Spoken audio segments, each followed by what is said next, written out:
Assalamualaikum warahmatullahi wabarakatuh. Pengajaran terbaik adalah memberikan pengalaman belajar bagi murid yang menyenangkan, berfaedah, dan mampu memotivasi atau menyemangati mereka, sehingga murid akan mendapat kebahagiaan, bukan ketakutan dan perasaan tertekan.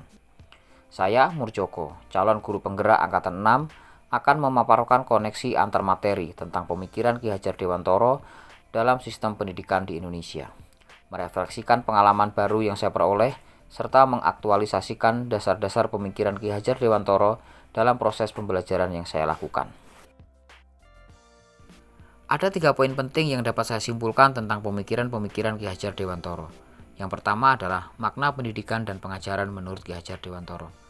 Pendidikan dan pengajaran menurut Ki Hajar Dewantoro merupakan satu kesatuan di mana pengajaran adalah salah satu bagian dari pendidikan. Bentuk nyata pengajaran adalah pendidikan dengan cara memberi ilmu serta faedah buat hidup anak-anak peserta didik, baik lahir maupun batin. Ki Hajar Dewantoro menjelaskan pula bahwa tujuan pendidikan adalah menuntun segala kodrat yang ada pada murid agar mereka dapat mencapai kebahagiaan setinggi-tingginya sebagai insan pribadi dan insan masyarakat. Yang kedua adalah trilogi pendidikan. Dalam implementasinya pada pembelajaran, Ki Hajar Dewantoro menerapkan 3 konsep dasar yang menjadi landasan dalam pelaksanaan pendidikan. Trilogi tersebut adalah Ing Arso Sung Tulodo, Ing Madya Mangunkarso, Tuturi Handayani. Ing Arso Sung Tulodo berarti di depan menjadi teladan. Seorang guru memiliki peran yang sangat besar dalam memberi teladan kepada muridnya. Kehadiran seorang guru di tengah-tengah murid akan menjadi pusat perhatian mereka untuk digugu segala perkataannya dan ditiru segala perilakunya. Oleh sebab itu, guru harus senantiasa menunjukkan sikap-sikap teladan dimanapun dan kapanpun. Ing Madya Mangunkarso artinya di tengah membangun kehendak atau menumbuhkan minat. Seorang guru dituntut untuk selalu mampu menumbuhkan semangat belajar murid-muridnya. Guru juga dapat memposisikan dirinya sebagai sahabat bagi muridnya, serta tempat bagi murid untuk mulai mengenali bakat dan minatnya, berkembang menuju cita-citanya. Tuturi Handayani maksudnya adalah dari belakang memberi dorongan. Hal ini berarti guru harus selalu mendorong peserta didiknya, meningkatkan kompetensi dirinya, memotivasi mereka mengembangkan bakat dan potensinya sesuai dengan cita-cita yang mereka miliki. Yang ketiga adalah menuntun kodrat anak. Menurut konsep dasar yang diajarkan oleh Ki Hajar Dewantoro, kodrat anak terbagi menjadi 2, yaitu kodrat alam dan kodrat zaman.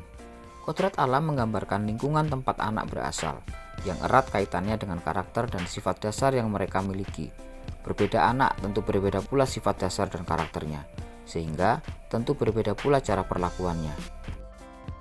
Sedangkan kodrat zaman berkaitan dengan perkembangan dan perubahan yang terjadi seiring waktu, di mana kemajuan zaman menuntut setiap orang untuk dapat menyesuaikan diri agar dapat terus hidup dan berkarya. Sebagai seorang guru, kita harus membekali keterampilan kepada murid sesuai dengan zamannya. Kita harus memberi kesempatan kepada murid agar tetap terbuka dan mengikuti perkembangan zaman dengan tetap berpijak pada norma dan kaidah jati diri bangsa.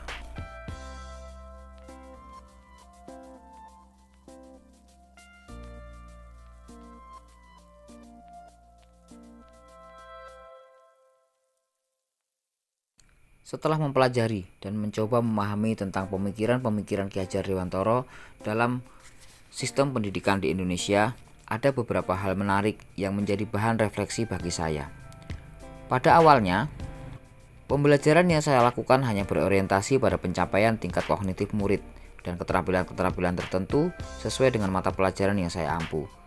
Merancang pembelajaran dengan kegiatan-kegiatan belajar yang menyenangkan memang selalu menjadi bagian dari kegiatan pengajaran saya. Namun, tujuannya hanya agar murid dapat mencapai pemahaman baik kognitif atau psikomotor yang telah ditetapkan. Mengawali dasar pemahaman saya tentang dasar-dasar pemikiran Ki Hajar Dewantoro, saya mulai sedikit merubah pola pembelajaran. Merancang pembelajaran yang menyenangkan tetap menjadi menu utama. Tujuannya tentu saja untuk menciptakan ketenangan dan kebahagiaan murid dalam mengikuti pembelajaran bersama saya. Secara terperinci, Berikut adalah perubahan yang saya rasakan setelah mempelajari dasar-dasar pemikiran Ki Hajar Dewantoro. Yang pertama adalah pembelajaran yang berpihak pada murid. Murid adalah subjek pembelajaran. Jadi, peran guru bukanlah menjadikan murid sesuai dengan yang guru kehendaki, tetapi menuntun murid sesuai potensi dalam dirinya, perkembangan lingkungan, serta zamannya. Yang kedua, kegiatan pembelajaran yang menyenangkan. Pada poin ini, guru mampu memunculkan suasana pembelajaran yang aktif tanpa menimbulkan perasaan cemas pada diri siswa. Tentu saja, guru harus pandai dan kreatif dalam mendesain kegiatan belajar. Misalnya, pemilihan media ajar yang tepat, sehingga memunculkan rasa senang murid untuk belajar. Membuat permainan atau game yang mengasyikan dan menantang. Yang ketiga, guru sebagai penuntun. Maksudnya adalah bahwa pengajaran yang diberikan oleh guru bersifat menuntun segala kekuatan kodrat yang ada pada diri murid agar mereka sebagai manusia dan anggota masyarakat dapat mencapai keselamatan dan kebahagiaan setinggi-tingginya. Untuk dapat mewujudkan hal tersebut, berikut adalah strategi yang akan saya terapkan. Yang pertama, mengidentifikasi siswa. Tujuannya adalah untuk mengetahui kebutuhan, bakat dasar, dan batas kemampuan yang siswa miliki, sehingga pengajaran yang saya lakukan akan menyesuaikan dengan ketiga hal tersebut. Yang kedua, menjadi guru penuntun. Tugas saya dalam hal ini adalah memposisikan diri saya sebagai seorang penuntun yang senantiasa mendampingi, membantu, dan mengarahkan murid-murid saya berkembang, baik bakat dan potensinya, sesuai keinginan dan cita-cita mereka. 3. Merancang kegiatan belajar yang menyenangkan. Misalnya, penggunaan media pembelajaran yang kreatif dan interaktif, menggunakan bentuk-bentuk permainan atau game dalam pembelajaran, sehingga murid akan memperoleh nuansa belajar yang menyenangkan. 4. Merancang kegiatan belajar yang berpusat pada murid, yaitu dengan bentuk-bentuk pembelajaran yang dapat menstimulasi siswa agar aktif dalam pembelajaran, misalnya dengan kegiatan diskusi kelompok, bereksplorasi yang tujuannya mengajak murid untuk menggunakan olah pikir dan nalarnya. Demikian pemaparan saya tentang kesimpulan pemikiran-pemikiran Ki Hajar Dewantoro dalam sistem pendidikan dan bagaimana bentuk refleksi diri saya dalam memahami dan menerapkan pemikiran-pemikiran Ki Hajar Dewantoro dalam kegiatan pembelajaran yang akan saya kembangkan. Guru adalah sosok penting bagi murid yang akan selalu digugu petuah dan nasihatnya, ditiru segala laku dan tindakannya. Guru hadir sebagai sosok terdepan untuk menjadi seorang teladan bagi murid untuk menggapai masa depan. Terima kasih. Wassalamualaikum warahmatullahi wabarakatuh.